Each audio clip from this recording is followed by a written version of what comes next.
Japan. And we'll also be looking at Ghana's 2-1 loss to Croatia national team. What went wrong for the Black Stars of Ghana? Benjamin Asari has been ranked as the 5th best goalkeeper in the World Cup. We'll be looking at the team selection, the training, and the possible 11 against Colombia on Saturday night. We'll also be talking about today's fixture, England versus DR Congo, then US versus Bosnia. Can DR Congo surprise England to get to the round of 30 to the round of 16 in the 2026 FIFA World Cup? We'll also be looking at Ivory Coast surprise loss to Norway because yesterday they were in charge of the game, but surprisingly they lost by 2-1 to Norway. Erling Haaland was on the score sheet for Norway in that particular game. I have my guests who are already seated, some of via Zoom, and then my co-host on Sports Center, Derek Nia Sankra, is also in the studio. We'll be looking at all these discussions today on North American Diaries. We'll go for a quick break. When I come back, I will introduce my guest to you, and then we start the debate on the Morocco versus Netherlands game, and then Brazil versus Japan.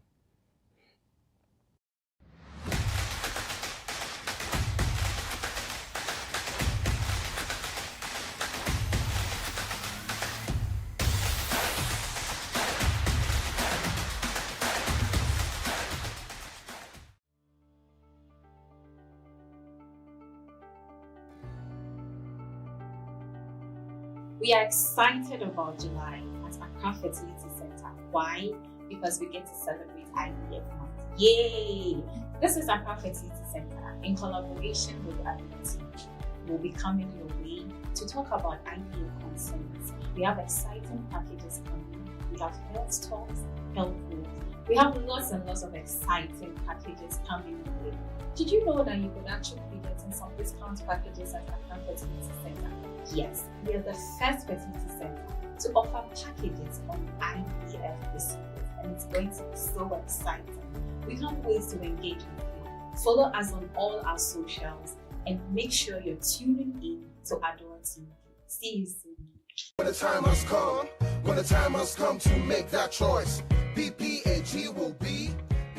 Do you feel maltreated by an intimate partner or a family relation? Are you experiencing emotional, financial, or any form of abuse at home, in your relationship, or at your workplace? Do you feel like you have reached your limits? No, you don't deserve this kind of treatment. Every woman, every child, every man has the right to live free from fear, free from violence, free to be human. You have the right to decide on what happens to your body, and that includes the right to choose a family planning method. Sexual and gender-based violence is a violation of human rights, and together we can end it. SGBV include rape, forced marriage, domestic abuse, female genital mutilation, and all forms of sexual exploitation. It is happening in our homes, our schools, our markets, sometimes our workplace, and even in silence. Sexual abuse is not a family issue. It is a crime. Speak up. Human rights are not just for some. They are for everyone, young or old, male or female, rich and poor. You have the right to say no. You have the right to be safe. Do not be afraid to report the perpetrators by stigmatizing the victims. If we stay in silence, the abuse will continue. But if we speak up, we will save lives. Who knows? You may be saving your loved one who would have become the next victim. Boys and men, you have a role. Stand against SGBV. Choose respect. No one deserves shame. If you know someone facing any of SGBV, please call Yenkasa on 0800 20 20 10 or WhatsApp 0245 118 228 for the best support you will need. Remember, the call is absolutely free. Let us help you report it to the appropriate institutions like DOVSU. Together, we can build a world where everyone is free. Free to dream, free from fear. Say no to violence. Say yes to dignity. It is your right. Yenkasa, help you can trust. This message is brought to you by Planned Parenthood Association of Ghana with the support from UNFPA Ghana. Together, we protect sexual and reproductive health rights. Stand by me.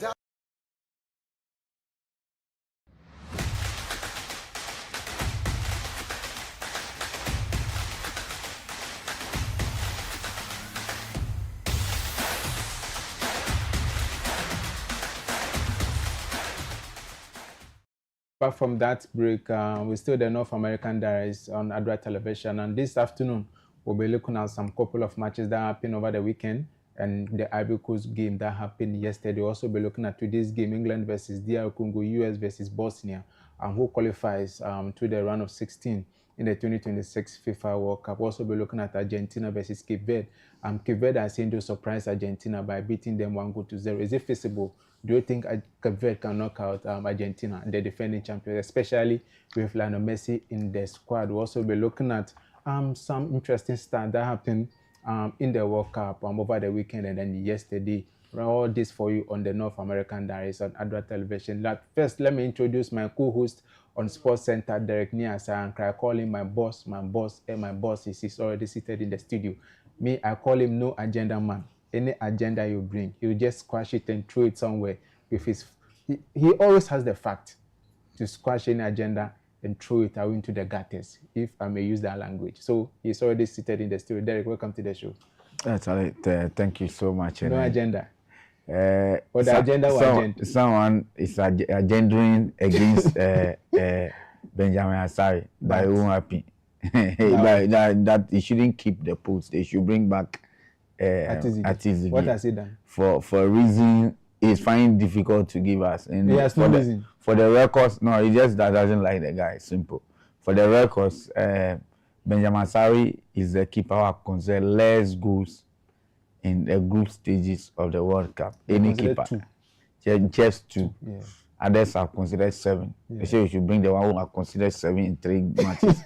And some of these things, when you, and a keeper who is rated so highly, I think the 5th or the 6th, looking at all the keepers in the world who went to the World Cup. But you see, and some people will always create some agenda, but we won't allow it to foster, not at all. So, especially good evening to afternoon rather, to our cherished viewers, and then we are happy they are following us. We hope that by 4 when the program gets to an end, they will have something good to go with or to enjoy about the World Cup. So I'm welcome.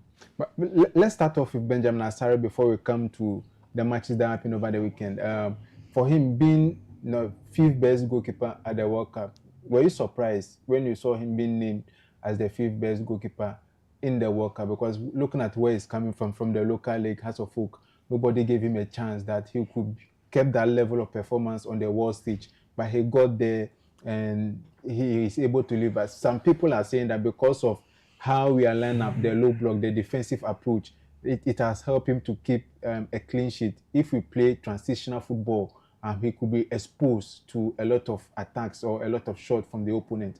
Do you believe that maybe his performance has kept him there, or the low block system is really helping him to keep the clean sheet? So Isaac, what those who saying that because of the low blocks, that's why he's keeping clean sheet? Why are they not also saying that if we were to be playing all attacking, we would score 20 goals? On what basis? And I mean, you see, the keeper is rated based on the saves he's made. Oh, okay. So are we saying that those who rated him doesn't know that we are playing low block? Maybe they say the system fits. And interestingly, most of the countries are playing a low block, but in a different form. Yeah. We saw Japan when they don't have the ball, they will all come back. We even saw Brazil when they don't have the ball, they will all defend. But the difference is that Asari has what it takes to line up, to arrange the defense in the way that when the ball is coming to him, it will go through some walls before it gets to him.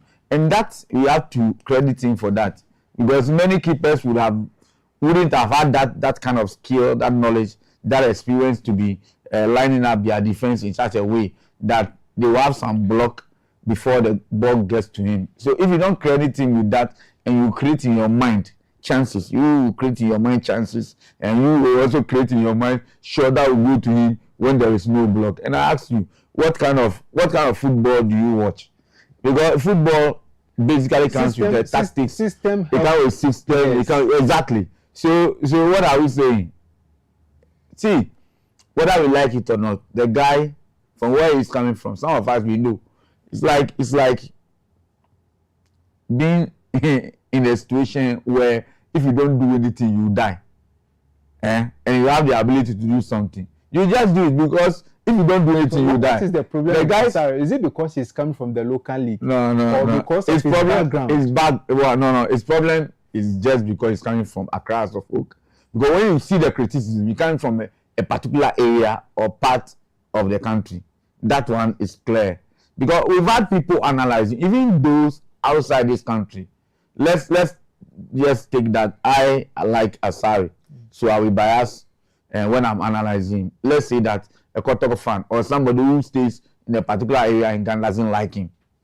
So let's leave it to those outside. And what are those outside saying? Those who He has performed.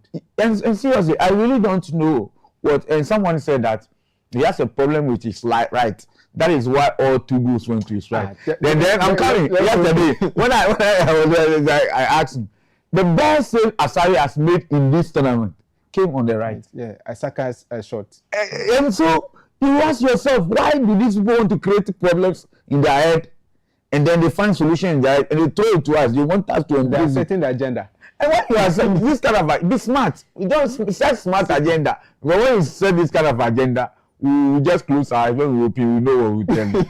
But So, Derek, let me introduce Josh Afari to the show. Hello, Josh. Can you hear me? Hello, Josh. Yeah, good afternoon. Yeah. Welcome to the show. Thank you. It's always a pleasure. And then good afternoon to my boss, Mr. Derek, also there. Yeah, Derek. Josh. yeah, just Charlie, how are you? I think it was. Hope you are enjoying the World Cup. Yeah. And we are learning a lot. It's difficult now to predict some of the games. It's been very, very difficult. Yeah, people will say that you get France. France is a team that you get them right, yes. But the other teams now it becomes shaky.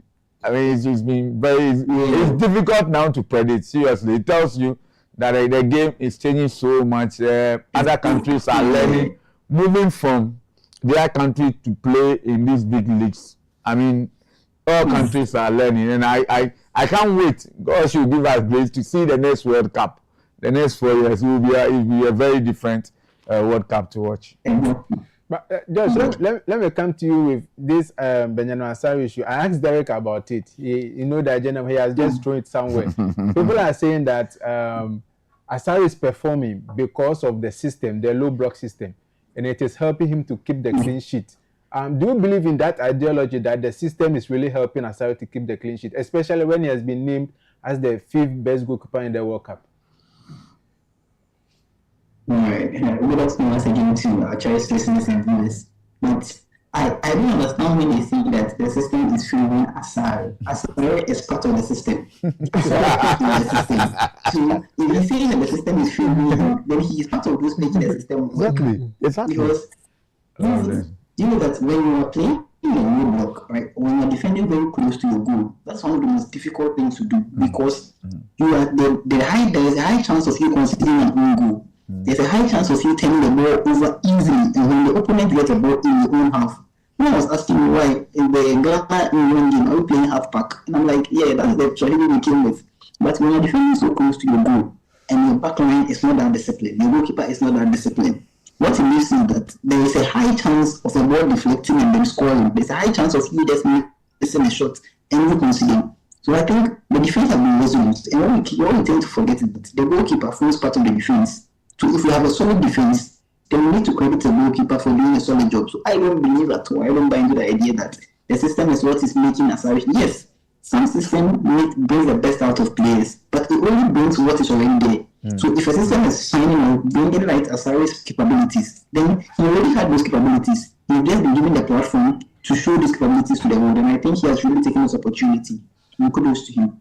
Oh, okay. Now I just don't believe that.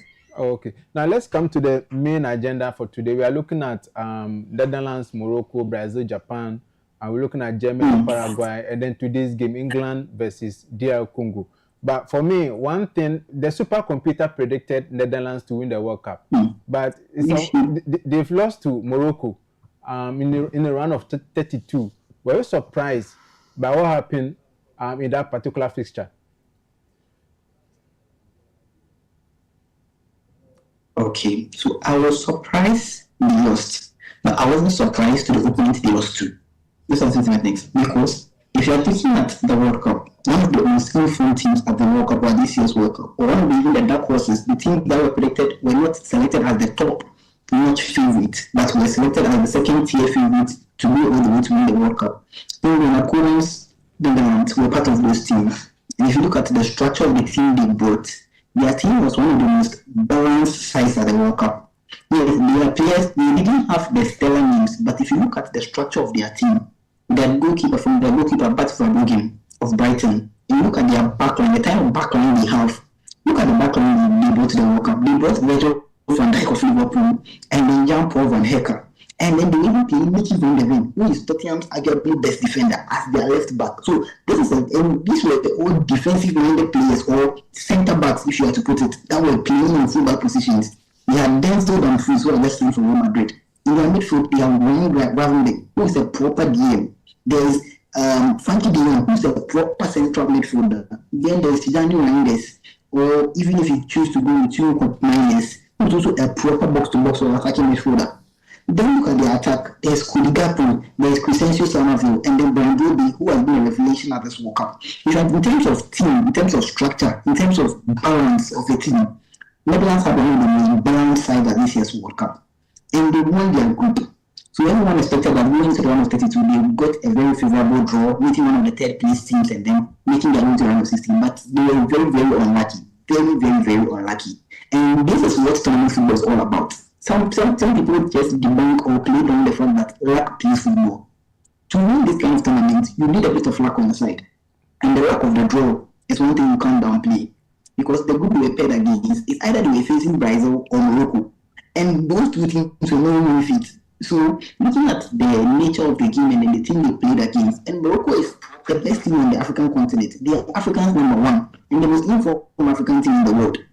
Arguably, they are African champions. I know that one, it's a discussion for another time, whether Senegal are champions or Morocco are champions. But on paper, on record, they are African champions. If you lose to the African champions, I don't think it's a movie, but their round and the manner in which they lost, where they became the first side not to lose a match in either the 90th minute or extra time for 3 consecutive World Cups and still be eliminated. So they keep on delivering, but the penalty shootouts have not been their friend. And I think, like I said, I was surprised they were eliminated in round 32. But if you see that it's Morocco that's eliminated them, you're not much of a surprise. Because if you look at Morocco's team and penalty shootouts, they're also one of the only teams in the World Cup who have won multiple penalty shootouts, including the penalty shootouts win against Spain and then against Netherlands. I think they've done a brilliant job. And yeah, that's my take on that game, Netherlands against Morocco.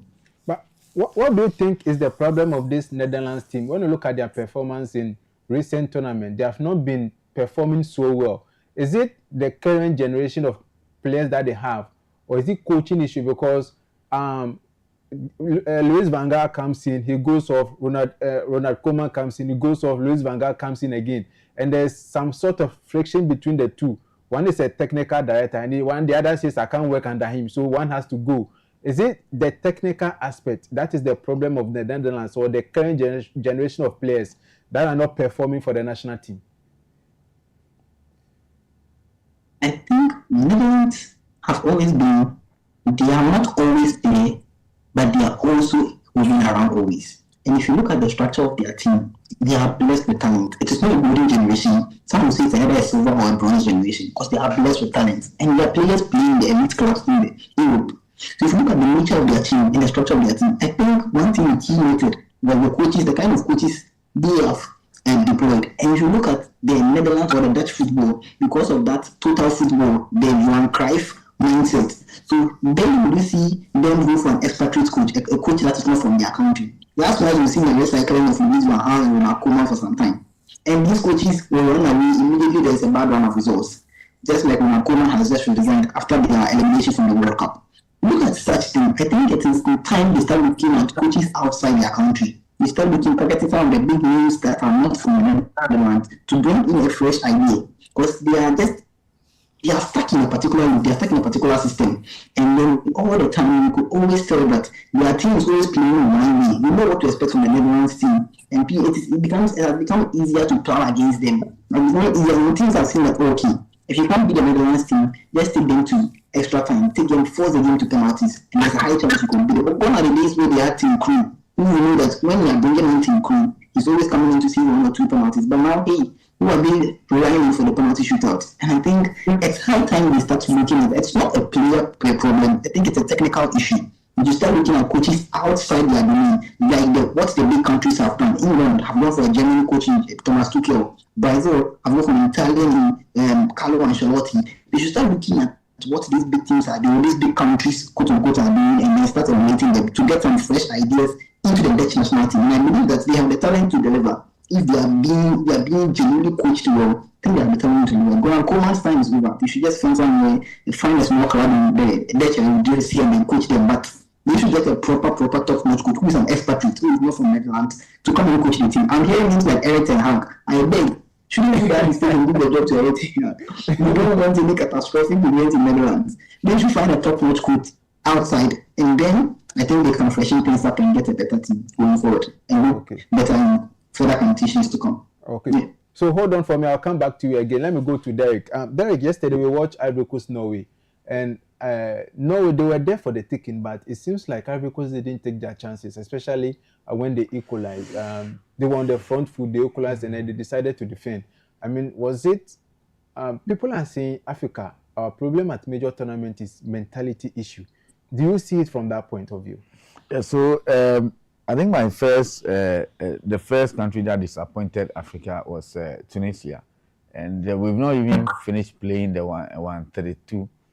But then I see Cote d'Ivoire as the next team. I mean, they were so bad yesterday because they were bad. Yes, bad by not scoring the number of chances they got. They dominated a game so well, and they had clear chances. They were breaking.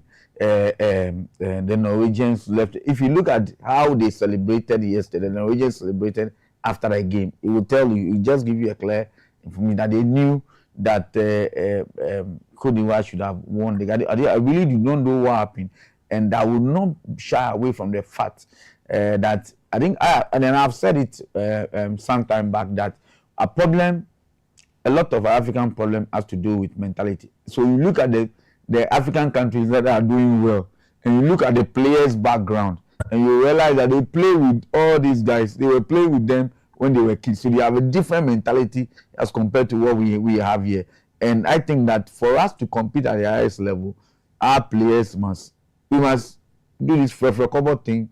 Is also because France is doing it, and most countries are doing it. If you see a Ghanaian in the Japanese post, then you go for Ecuador. Can you imagine? Like Canada. So it clearly shows you that they're going out for those guys who have that mentality. And you see, I also have a problem. Most of these guys are professionals who played or plays with these foreign guys. So it's our time we transform, we change, we learn some of this hardcore mentality and face this. Because seriously, yesterday, Cote d'Ivoire, they really disappointed me because they had all the chance to win the game yesterday. They were there.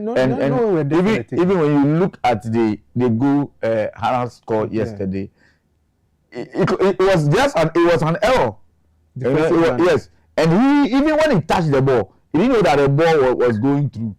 And if you look at the response from the keeper, it was also very, very bad, because those balls are training chances. Yes, you catch ball here, they throw it, then you have to go quickly and touch it. And I expected him to even touch the ball, but the whole Cote d'Ivoire squad yesterday disappointed, because I was expecting them to qualify, and they did what. But I have a friend who was so much annoyed, and I asked him, "Are you Ghana that is playing?" And he said, "No, the way these guys are playing, they are one of the, some of the African countries will play. So England is playing the Congo today. Very difficult game. Yeah. But you get Cote d'Ivoire playing Norway, and they should have just win the game. But I really do not know their problem, and I will not breathe for them and say that their mentality is that bad, because seriously, they disappointed me yesterday. Okay, so let me go to Neil Soja Mensah to also ask him about what happened to Ivory Coast yesterday. Soja, can you hear me? Yeah, I can hear you. Yeah, Soja, take me through Norway's second goal, when that pass from Oscar Bob. that split the defense of Ivory Coast. Do you think it was a defensive blunder? Looking at how the ball went through the central defenders, and then just a simple pass to El Haaland to score. What was the shape of that defense of the Ivory Coast team yesterday? Could clearly see at the tail end of the game, the Ivorian defenders were actually, the central defenders were actually tired because we was playing Kessie and Sangari, and they were slow on the ball. They were sloppy. They couldn't even run because anytime they had to go on a counter attack and the ball went to them, it was so slow. And so the Norwegians took advantage of that. And then yesterday it was a tactical error for them to have lost. Very, very tactical error from their coach. They're playing the Norwegian team and you are missing chances. And you could clearly see they were not playing with an out-and-out striker. They needed an out-and-out striker to play with. And the striker, there was nobody running at their defense. It was from another winger to another winger to another flair player. Another winger to another winger to another flair player. And it didn't help them. They had the chances. And somebody tweeted, I was on Twitter watching the game. Somebody tweeted that the way the Ivorians were playing, if Carlos Queiroz team could play like this, he would be so excited. Ghana will not get these kind of chances and miss them. it would be very, very, very, very shocking because they extremely played well. Watching them, they played extremely well, but they couldn't play with a striker, and that's shocking. And the coach didn't see it. That was so shocking. They were playing as if like they are already qualified. It was embarrassing. I was embarrassed. You were Ghanaian, you were embarrassed. That was embarrassing. No, they played so well. You see, most of the times in this kind of game, World Cups and other things, African teams don't really play well. We get the results by we scramble and get a results. That's how we do. From 98, since I started watching the World Cup proper, that's how we do it. So I don't know how you could play so well and not beat this Norwegian team. You just think you can get it. Okay, but and they will easily take you to the quarterfinals. Yeah, but when you look at what the Norwegians did yesterday, the goal scorer Nusa, when they substituted him, the attack of Norway died down, and I think that was the perfect opportunity for the Ivorians to take control of the game, but they couldn't. Was it that the coach wasn't reading the game so well, or maybe the performance of the players was so low that they couldn't react to that substitution? No, see, when the coach had rejected him, Amad Diallo, and the game went up a little bit. So like if you're watching the game and you're somebody who loves football, you could clearly see that this is somebody. You needed another player, another injection of another energy into that game. If Cote d'Ivoire had a striker, they would have beaten Norway by 4 or 5 goals. Diamande plays the same style as Pepe. Bonnie, the same style. What do you call it? Amad Diallo, almost the same style. Yeah, you can't be doing this. World Cup is not about playing nice football. That's what Carlo Ancelotti said. It's not about playing nice football. It's about getting the results. Okay, so hold on for me. I'll come back to you. But in that moment, just kindly turn your phone to landscape for me. I'll just come back to you again. So, Josh, are you there? Yeah, I come here. Yeah, Let's look at what happened to Ivory Coast yesterday. Was it a striking problem? Because when Didier Drogba and the likes retired from the national team, Haller came in, but he didn't keep that long with the national team. And then we've seen a couple of strikers come in. It seems like the strikers of the Ivory Coast are not scoring, and the coaches too are not finding solution to the lack of goals in the team. And when you look at the game they played against Germany, they lost 2-1. Adingra came in. He got a perfect opportunity, but he couldn't score from that opportunity. What do you think is the problem of this Ivory Coast team? Remember, Yan Diomande, talk about winger at the moment. Teams are chasing him, but it seems like he's not having the best of World Cup. Do you think so? Yes, we could.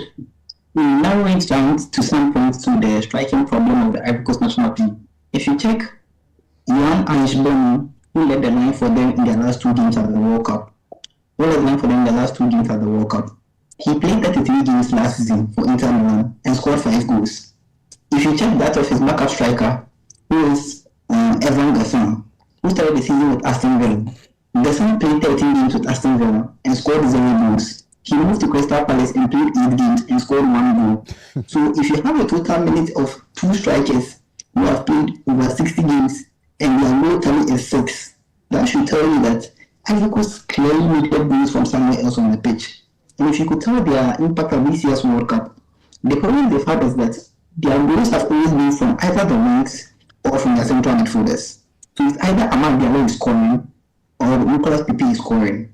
Niang Diomande has been exciting at this World Cup. Yes, we all get that. But all those excitement, all those flair, all those speed without any product. That's why some Ghanaians have a problem with Kamara Sulemana. But we'll talk about him some other time. Because if you are running with the ball all the time, you are always beating your fullback, but you're not bringing any product. Then what becomes the case? Then that makes sense to yesterday's game. It's just you could clearly tell that the chances were there, but who to take those chances for Ivory Coast became a problem. And when you are playing against a team that Erling Haaland, in the whole entire game that he played, had only 10 touches in the entire match. 10 touches. And one of them ended up in the back of the net. So you could tell that if you are playing with such a team who has such a striker, who doesn't need to get 5 chances to score one, he just needs just one to score. You take your chances, because if you don't take your chances, you end up coming back to review them. And that's exactly what happened to them. And if you could tell that phase of attack that they considered the goal, when the pass was linked to Oscar Ball, I don't know what you are thinking, but if you are running towards the goal and defending, obviously, the natural instinct as a defender should be telling you who is the most dangerous in the atmosphere or in the area I find myself in, and that is Erling Haaland. But when the cutback was made, Erling Haaland was literally free, just 6 yards from the penalty from the goal post. And that is unpardonable for a central defender in that dying numbers of the game. You don't commit such a mistake. And at this World Cup, or at this level of football, the fine margins count. And if you make such mistakes, you will be punished. You will not get a second chance, especially when it is knockout football. So I think, yes, it's a puzzle of a lot of things. Striking problem, lack of goals from their attacking powers, and then also some defensive blunders that contributed to the exit of the Ivory Coast, which is very, because if you look at the draw from the African teams, they are one of the teams that had a very favorable draw. Because Ivory Coast themselves are around 33rd in the world by FIFA. Norway are around 31st in the world by FIFA. So if you look at them, it's like a match of equals, which they should have been able to win the game. We're looking at the run of play from yesterday, but I think they will have themselves to blame and no one else. Yes. Oh, okay. Now, let's move on to Carlo Ancelotti's side, Brazil. They secured a 2-1 victory over Japan. This is not the Brazil that we used to know, the flair, flamboyant Brazil, but I think they are picking up. When you look at how they played against Japan, they'll think, the Brazil of old that we know, Carlo Ancelotti can bring that spark again from these young lads.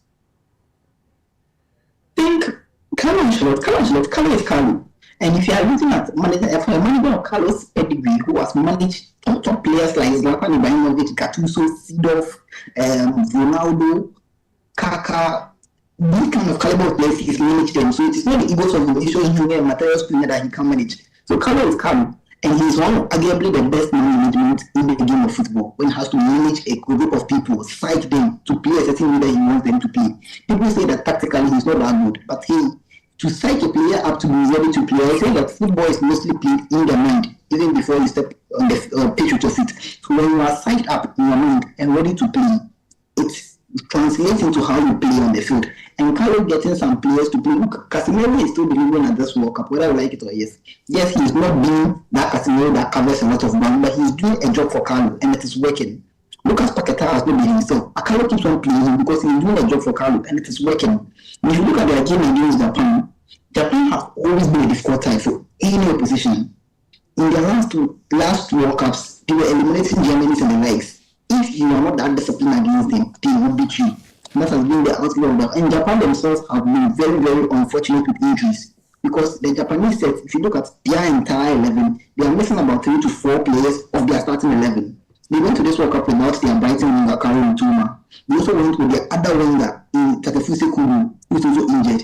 And then their captain, Wataru Endo, of of Liverpool also didn't go to the World Cup. So they are missing very key players of their team. Then there was also this problem of who should be the captain after Endo's injury. So you could check that when Richard Wan was made the captain of the Japanese team, there was a whole turmoil in Japan as to why they're giving a captaincy to Richard Wan. And that also became a whole lot. So the coach was able to die all that noise and then gather the boys to play some exciting football. I think on the run of play in that game on that day, the Japanese team were very effective because they had an XG, that's an expected goal of less than 0.5. So per the run of play, they shouldn't have been able to score, looking at the chance that the quality of chances they created. And Brazil had an over 2 XG. So Brazil was expected to score more than 2 goals. So if you look at the outcome of the play, it was okay. I think the manner in which Japan lost is what is going to be painful, because to be able to defend your goal post like that and then concede in the very last minute of the game, I think that's what makes it very, very painful. But hey, that's what the big boys show. When it is time to be a big boy, when it's time to be a big nation, that's what you bring up. And kudos to the Brazilian national team, because there is a lot of talk of why Endrick is not starting, why Neymar is not being introduced, why some players are not getting minutes. But when the time was right, when Carlo Ancelotti used to do his in-game management, I think Gabriel Martinelli stepped up and scored that goal brilliantly. Endrick came in, provided the spot, did the spotting by providing the assist for Martinelli, and Martinelli took the goal brilliantly. And I think Brazil with Carlo Ancelotti are a dangerous side. All the big names that we are mentioning, the France, the Spain, the Argentines, should be very, very wary when they meet Brazil, because it's not going to be an easy game for any of those oppositions when they meet Brazil. Oh, okay. So let me go to Soja before I come to Derek. Soja, can you hear me? I can hear you. Yes. Now let's look at this Brazilian team. A 2-1 victory over Japan. They are happy, but when you look at the performance of the team and looking at the squad that they have, do you think they can do better or play better with the current crop of generation they have? Although they don't have that perfect number 9, the likes of Ronaldo, Nazário de Lima, they no longer have that perfect number 9 in the team. They are trying to find a proper number 9 for this Brazilian team. Do you think they can do better looking at how they played against Japan? I think Carlo is using the players right, because if you had given this players to another coach, he would have failed. He would have failed without name, and he would have failed massively. And you could clearly see that the Brazilian team is on one leg, is on Vinicius Junior. If you are playing the game without the ball, if the ball doesn't go to Vinicius, their game is a little bit shaky. They play with Vinicius, and I like the fact that they have identified that he's their talisman in their team, and whenever he gets in the ball, he just delivers. Like, I mean, he's not playing with the ball. The moment he gets the ball, look at their first game against Morocco. When he had the ball, I mean, 1-2 step, he scored. And you could clearly see that he's their only one of the few top-class channels in their team that could change the game for them. And the Brazil we know in the past is not the current Brazil they have now. Because we know the Brazil to be Bebeto, the Nelson, Ronaldo, Rivaldo, and all these kind of Roberto Carlos, Cafu, Ronaldo. Right. And all those kind of players. Ronaldo was even in the 2002 squad that came in with, and the 2002 and 2006 squad, you can never, like, one of the best talents here. You could clearly see that football changed. Football has also evolved a lot, and the talent are now evenly spread, or more evenly spread now. And so Carlo is doing well with the Brazilian team you have, because, I mean, you cannot choose any other, apart from Stavio, that is not in the Brazilian squad, that got an injury. I don't think that they left somebody out that they should have brought. But so I think you made mention of Vinicius being the spark in this team. Do you think Neymar still has a role to play in this Brazilian team? Neymar would have a role to play when the game is intense, when they need somebody to unlock. Now, Carlo is trying to manage the player so that the player doesn't, get injured. These are things, the Japan match, their team should be able to handle it. But when you get a very tough team, a team that is very, very difficult to break down, that's where you have to bring on Neymar. You get this? You have to manage him. If you don't manage him well and he gets injured, the game that you will know you need him, he might not be able to be there to perform for you. So I think that Carlo, Josh said something. Carlo is one of the best man managers of all time. Carlo doesn't even really believe in tactics. He believes in man management. And he's doing it to the best of ability in this Brazilian team. I think that he's done so well with the team. But you have given this team to somebody, he would have failed. But when you look at their attackers, they've played Igor Thiago, they have played Hendrick, they have played Matheus Cunha. They are still finding the balance to the team. Looking at how Joao Pedro played for Chelsea, do you think he could have fit perfectly in that number 9 position for Brazil? You see, even Joao Pedro is like some of the strikers that you mentioned. Joao Pedro, his problem is that the Brazilian likes to transition very fast. Joao Pedro likes touching the ball too much. You see, and he's not your typical striker. Even though he has a Brazilian flair and everything, he's not your typical number 9. That's why probably I thought Carlo Ancelotti chose Igor Thiago. But for me, I think the way they're playing like I think kind of balance. With Cunha up top, they're playing very well. Sometimes he drops, somebody else go in there, and then they switch. And Cunha has a lot of finishing in him. So for him to lead their line is not a problem. Richarlison couldn't have done anything with this. Couldn't have done anything better, even giving him a chance. So I feel like, that's whatever they have at their disposal, is whatever they are using now.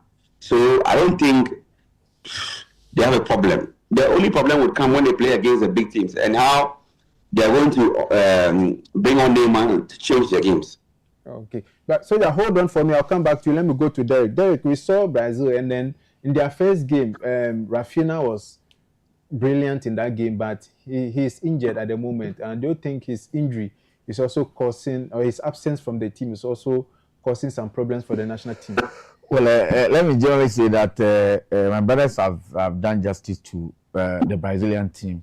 You see, the mistake you make discussing this Brazilian team is comparing them with the Ronaldos, Ronaldinhos. No, that's a different generation. And then I also say that if you look at how they are playing, I think they are growing match after match. So I didn't miss this team. Yes, I didn't. No, playing Japan was. Did you watch the game? I watched. It was a very, very difficult game. At a point, they were trying to unlock the Japanese, and it was not just unlocking. And they have to do, they did well, seriously. If you look at the opponent they had, it was one of the very difficult games I've watched in this. Yes, you have some nice games, but their game was a very difficult one, playing against a team that is very, very disciplined. And I think that as Ghanaians, you must learn from the Japanese. One, they are playing the low block because they know that when they open up against the Brazilians, it will be difficult for them. So they play at the back. When they got the chance, somewhere in the 29, 30 minutes, they just took the lead. And that was what helped them.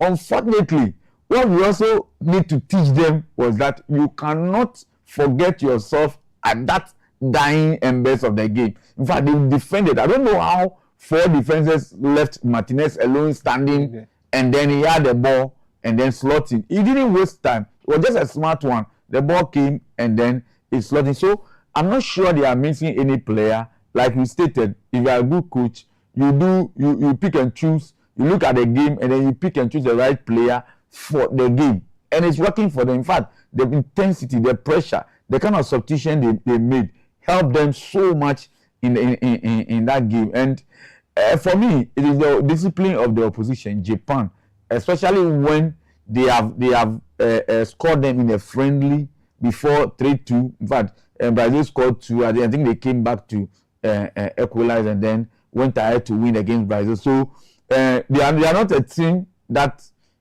feared the Brazilians because they played and won against them. So they came into the game very confident. They came with a particular tactics. This time, but in our last game, we opened up. It was a 5-goal trailer. This time, we realized that when we open up, you can score from all cylinders. So let's close in and then match you. And they matched them. Unfortunately, if you look at even the first goal scored, was a very deep cross. And after that goal, you could see that the Brazilians were still giving that deep cross. But they find an antidote to it. So they had to just, the Brazilians have to use other strategies, playing, moving the ball left, right, center. In fact, yes, Vinny on the left side was the demon. But at a point in time, they have to use the right because they realize that the Japanese have done well to close in on the right. At the point, I think the last 5-10 minutes, at the point that you saw Vinicius becoming a bit confused because the dribblings were not going again. They were able to close in. But then, again, I think what they also need to learn from the Ghana is being focused 99 minutes. Because if you don't, just a minute can change the game. And that was what Martinelli did, and then they won. Let's come to the French national team yesterday against Sweden. They won by 3-0. I mean, this French team is they are a delight to watch. They are a delight to watch. What is the magic when they are not scored?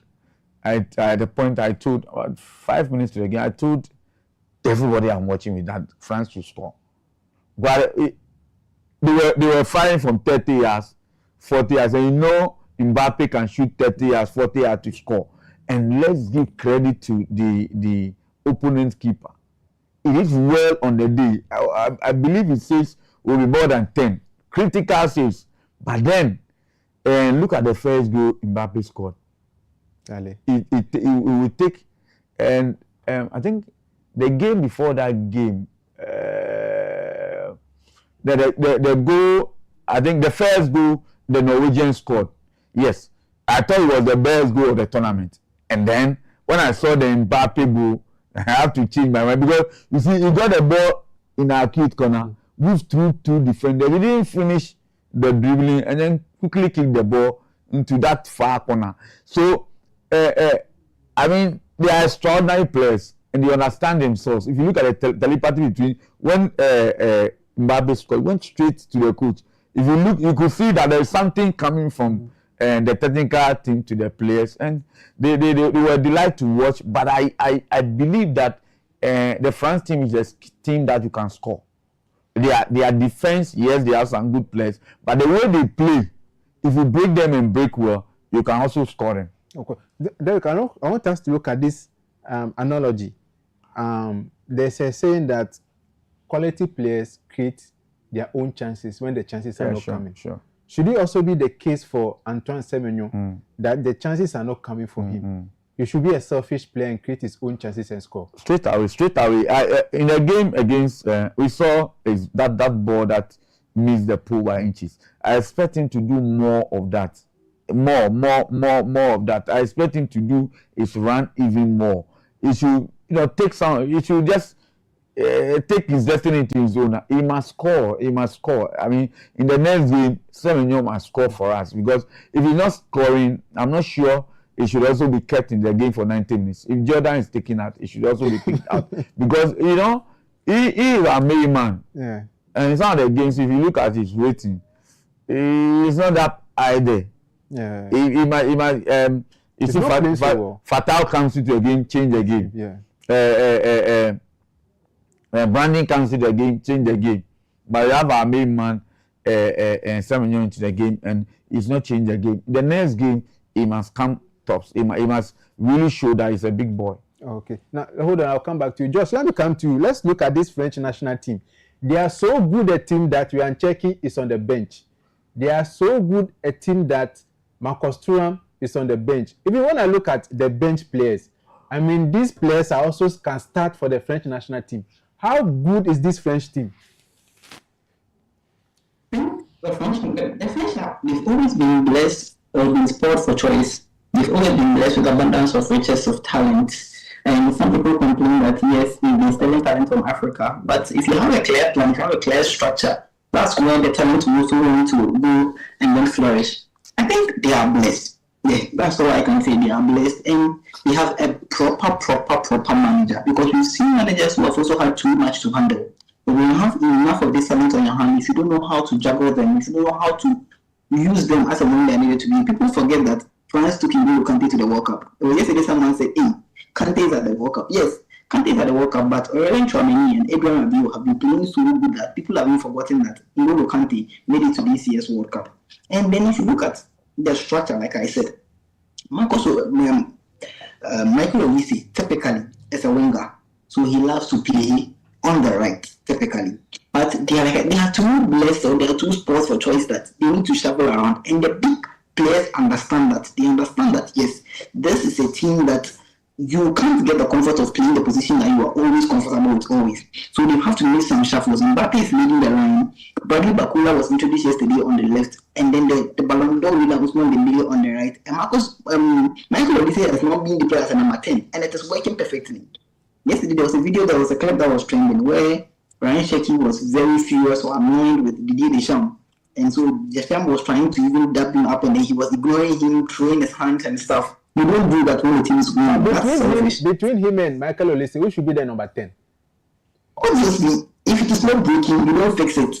And Michael Olise has been delivering so far. Olise is the top assist man at this year's World Cup. The player with the most assists, 5 assists so far. So why do you take him off if he is delivering? That is what you expect from your number 10, to be creating chances. But they're saying that Rancheki is a brilliant player, but he's lazy. Do you believe it? He's lazy. That's certain aspect of his game is lazy, but I think he's too young. He will be coached out of him. And in Guardiola spent another season at City, I think that thing would have been coached out of him. But Maresca will do a job on him later in the season. But I believe that if you look at the structure of the French national team, and when chemistry plays football, whether you like it or not, so when players click, when players know the actions of each other, it helps the team. And so far, we could tell that Michael Olise and then Kylian Mbappe's telepathic movement has really helped the French national team. When Olise picks up the ball, he doesn't need to raise his head to see where Mbappe is going. He knows where to put the ball, and Mbappe also missed it. So if you look at the first goal they scored against Senegal, when he picked up the ball, he could have put in a first time cross. He held on the ball, sent the ball back to the right back in Jules Koundé. Koundé gave him the ball, and then now he cut onto his left foot, one diagonal pass, and it's a goal. When you have players like this playing like this, you don't try to please someone because you feel like the person best fits the position. When Michael Olise is delivering, I think you should just leave it like that and then allow them to deliver. A player who could have been demanding for a starting spot would have been Desiree Doué, who has been brilliant for Paris Saint-Germain. Even him is not getting a look in the team. So if you look at the abundance of talent and riches they have at their disposal, I think what will be key for them, and Derek mentioned something which I would like to point, what will be key for them is their defense. Look at the right-sided part of their defense, the Jules Koundé-Upamecano partnership. It's been very, very shaky. And so if any team wants to beat the French national team, I think that would be the place or the point to very much target. He's seen that Theo Hernandez has been shaky also in the last game. And so in the last game, their game yesterday, he benched him and then introduced Luka Dini for the first half of the game. So I think what Didier Deschamps needs to work on if they want to make it into 3 finals in a row at the World Cup is to check the back line. Upamecano and William Saliba have been solid in the central position, but in the laterals, Jules Koundé, Theo Hernandez, Luka Dini, they've been suspect at times, and I think if they're able to fix that, that is a solid French machine which could go all the way at this year's World Cup. How special is Kylian Mbappe? Kylian Mbappe is Kylian Mbappe. And when the World Cup comes around, he is special. But it seems like he's the villain at Real Madrid. Like when he goes to Real Madrid, he's the villain there. But when it comes to the French national team, he's the boss. What's the difference between the Mbappe at Madrid and then the Mbappe at France? The Mbappe at Madrid is the same Mbappe at France. The only difference is that one was winning, one wasn't. When Mbappe scores in France, France is winning. Mbappe has been delivering at Real Madrid. Let's not forget that. He's been scoring his goals. Anyone who tells you that Mbappe has been pro at Real Madrid, that is a total lie. Mbappe has been delivering since his move from Paris Saint-Germain to Real Madrid. In his first season at Real Madrid, Mbappe played 34 matches and scored 31 goals. In his second season at Real Madrid, Mbappe played 31 matches and scored 25 goals. This is a player that is scoring. The only problem is that Madrid have gone trophyless in those 2 seasons. That is why Mbappe has been villainized. So people are saying that yes, we are scoring, but it looks like they are taking the glory away from the team. But when it comes to the French national team, when he's scoring, the French national team is winning. So in their last 2 World Cups, they won the World Cup. In their last World Cup, they made it to the final. He bagged the hat-trick in the World Cup. In this World Cup, he is delivering. Now, in the history of the World Cup, no player has scored more knockout round goals than Kylian Mbappe. So he is delivering on all cylinders. The only problem is that when he has scored for Real Madrid has failed to win. And I think they've lacked that elite manager to guide them to know when they have scored, so they need to protect the lead and win. I think that's what Jose Mourinho will introduce to the Real Madrid side coming into the season. But in the French national team, Didier Deschamps has seen that and has known that, yes, we are a big side.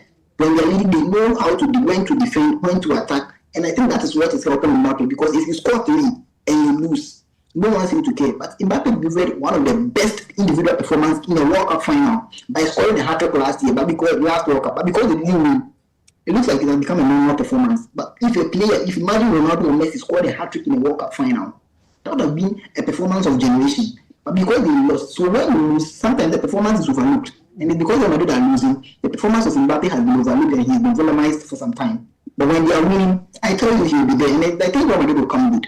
And that is the difference between the Real Madrid Mbappe and then the France Mbappe. Okay, but now let me come to you before you go. We this afternoon, England versus DR Congo are playing.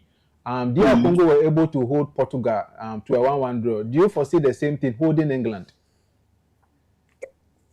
I think the blueprint is already there. They don't need to do anything. They should go and watch what Ghana did against England and know the same thing. That was a defensive masterclass from Carlos Queiroz. Can they do that?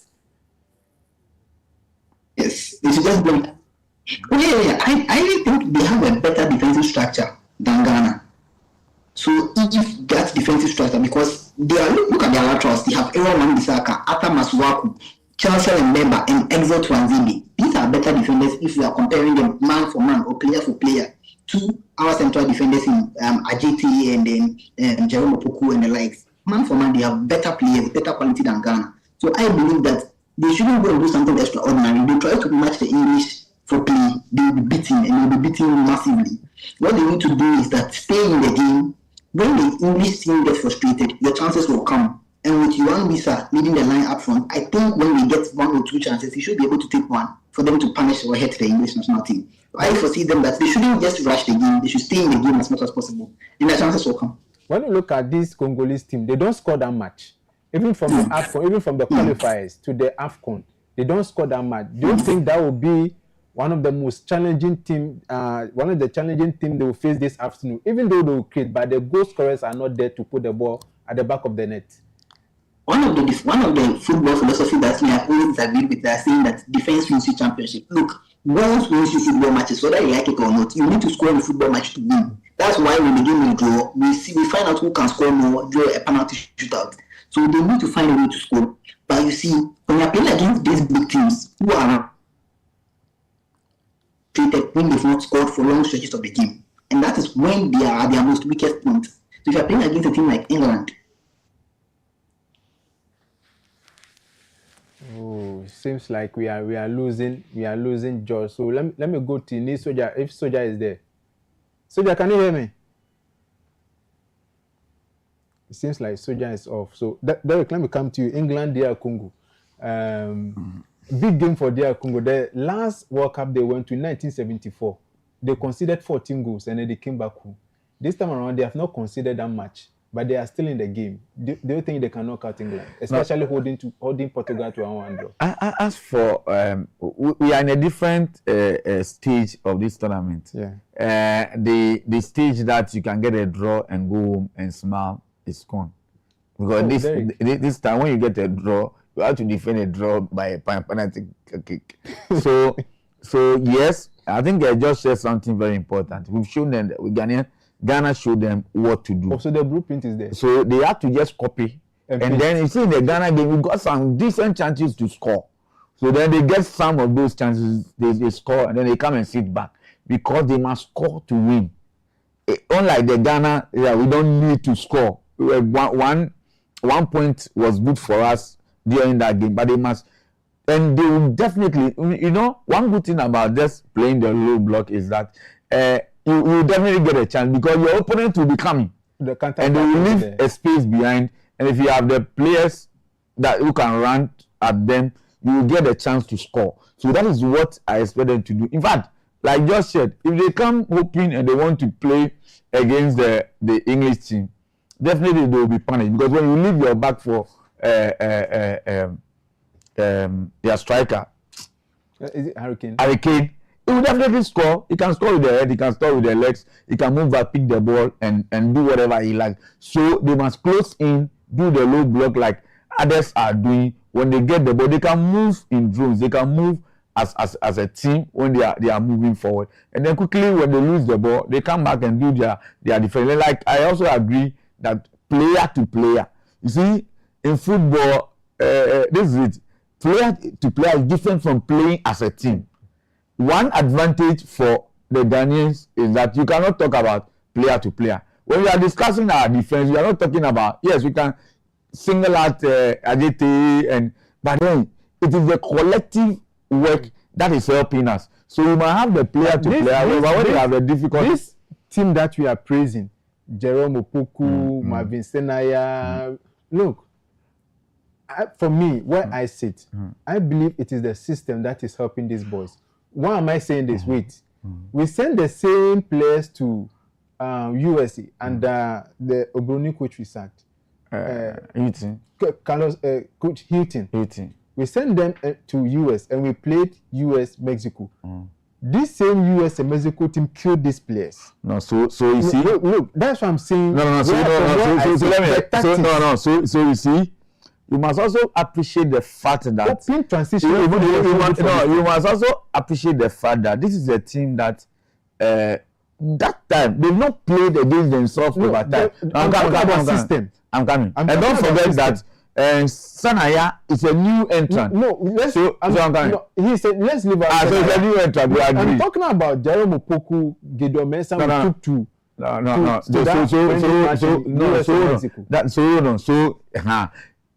Before this, when we started this particular show, I told you that friendly matches are different from transitional play. Okay, so Japan, they played by Zo in their friendly match. They won. Yes. With a different strategy. They come into the World Cup proper and they change their system. So yes, I'm saying that you see, don't underrate players play football. Systems don't play football. Because if you have the system and you don't have the right players, they cannot play. So players play football. So yes, maybe that is their strength. Their duty is to defend the goal, and they have done it perfectly. Don't let us behave as if because of the system, that's why they are playing. No. Because these are boys who are getting chances. So the only problem is that Ayeti has gotten more than he has gotten more chances than a Black Star team that will play a transitional football. No, we won't play because we don't have. We won't play that Congo has scored. Wow. Wow. So now they have to do the defending. Because I fear for them. If they open up, definitely they will score, and then the English team will score. But if they win the game today, I mean, it will be one of the. It's just 7 minutes, so there's a long way to go. Yeah, sure. And that is as to whether you'll be able to defend the next 80, 90 minutes is another debate for another time. But then I believe that yes, leading, then the blueprint is there. Come and sit home and make sure you prevent them. And I believe that this English team, when you prevent them from, they will get frustrated, and that is where you also get a chance. So now again, if they can't defend it and they get a chance to break, they should go and score, because the fact that they've been able to score means that they can score again. So the goal scorer, they might be Tipambe Chipanga, he scored the goal. Sure.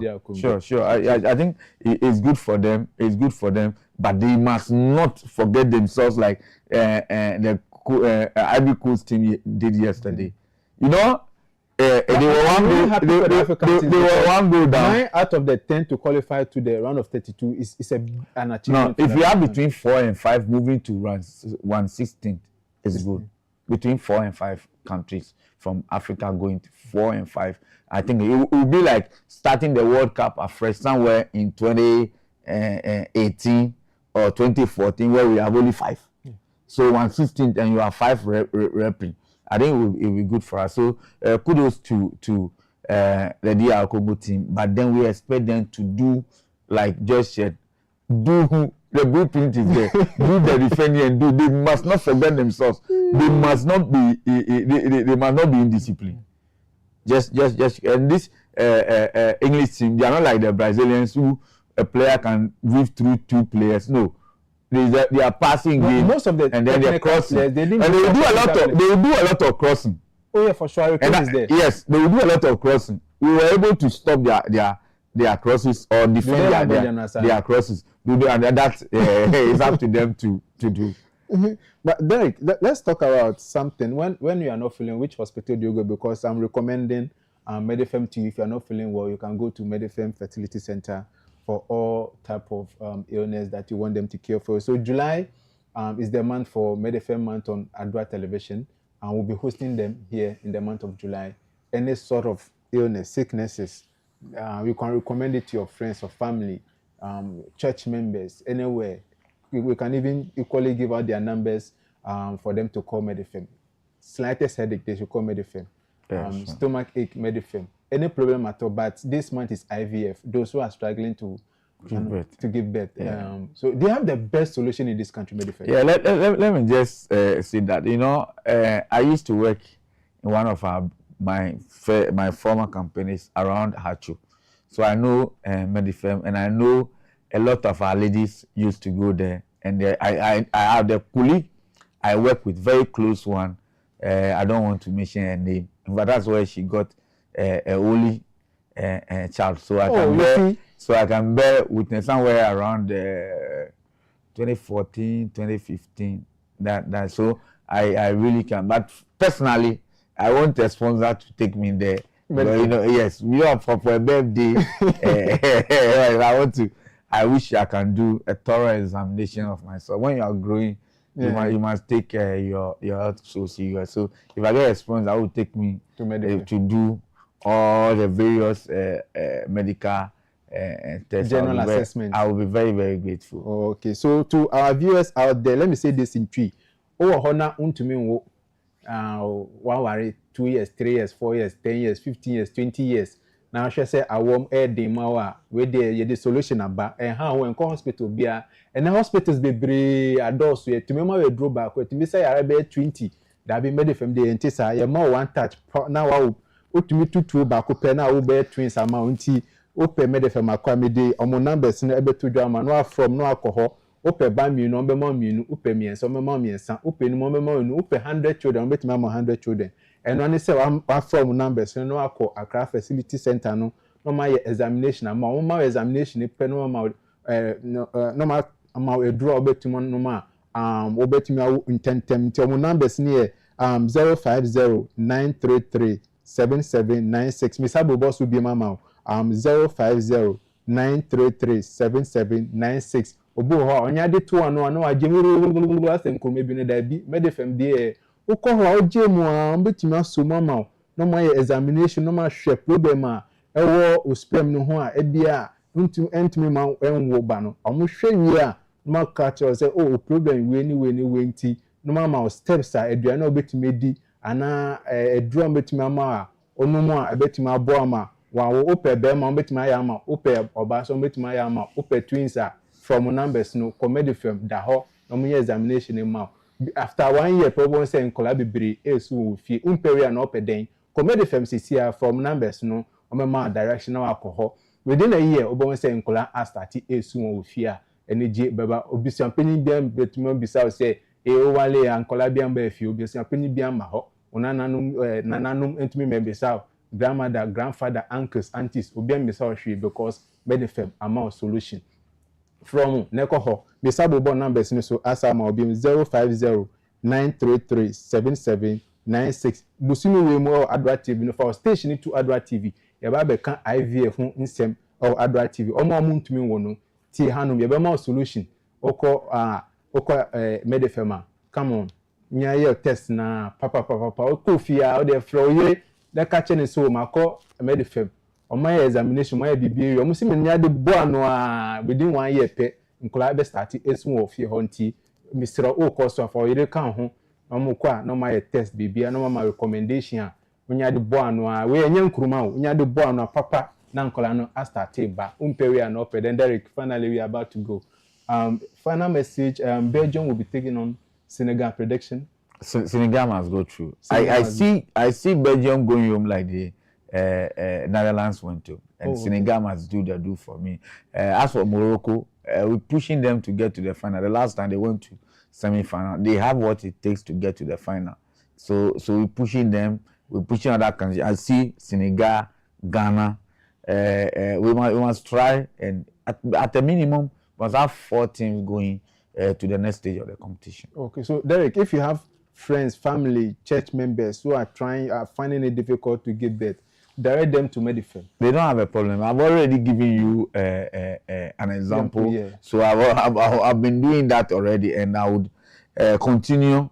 Perhaps this time I have to be conscious in recommending people to go there. And I must say I have evidence to that. I know somebody who I work with and who had difficulty. And in fact, those days, the reason why I realized she was going there, she came with medical excuse, and some of us complained that always you are going to Medifem. Always. So that particular, that particular hospital came to somewhere in 2014, 2015. For me, I want triplets. So once I'm married, I go to Medifem and I tell them I want triplets. Charlie, we care too much. Marry and go and take. No, I'm looking for $1 million. Once I have $1 million, then I can decide to marry. So, and this how we end the show on North American Diaries on Adwa Television.